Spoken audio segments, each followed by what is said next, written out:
most beautiful castle. Mommy, this is bigger. Oh my goodness, it's gonna fall. Okay, so I get a lot of the same questions from new bakers. So today I'm answering the top 10 I see over and over. And if you're thinking about starting a home bakery there, this is for you. So let's just dive right in. Okay, so question 1, do you need expensive equipment to start? Short answer is no. I started with what I already had at home. Fancy equipment helps with volume later, but it's really not a requirement to bake and to sell products when you're just starting out. Oh boy. It's a big castle. It is a big castle. Thank you so much. It's for you. It's for me. Yes. Question 2, did you take classes or self-teach? I am mostly self-taught through repetition, research, and a lot of trial and error. So if classes help you, that's amazing. But don't let not having a certificate stop you. Real-world reps matter way more. Question number 3, how do you choose what to sell? Start with what you make consistently well and what people are already asking for. You don't need a 20-item menu. 1 or 2 strong products can build a whole business. Question 4, how do you price when you're new? So pricing isn't guessing. You need to know your ingredient costs, your packaging, overhead, labor, and time.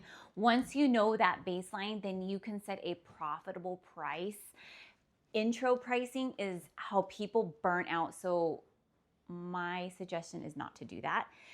Question 5, how many days a week should I bake? So there's really no universal right answer here, but my rule is start with 1 to 2 bake days max and then learn your workflow before adding more.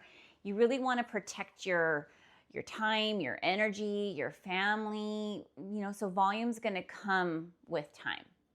Question 6, what tools do you use every single day?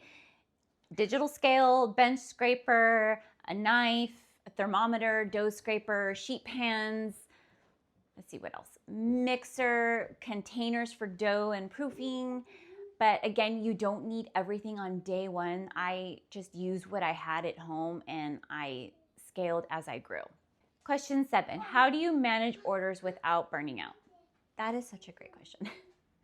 Systems, for me, I really feel is like the key ingredient here. I batch my menu, I limit pickup days, and I streamline my packaging. So you don't need to take every single order. And day 1, boundaries were very important to me, and boundaries are what's gonna keep you in business long term. Question 8, how do I know if I'm ready to sell my bread? You know, if you've been baking consistently, your loaves are mostly predictable and people are asking to buy. Those are the signs. You'll never feel perfectly ready, so don't wait for permission. Question 9, what's the most common beginner mistake? Overcomplicating everything. Too many products, too many bake days, no pricing strategy. Excuse me.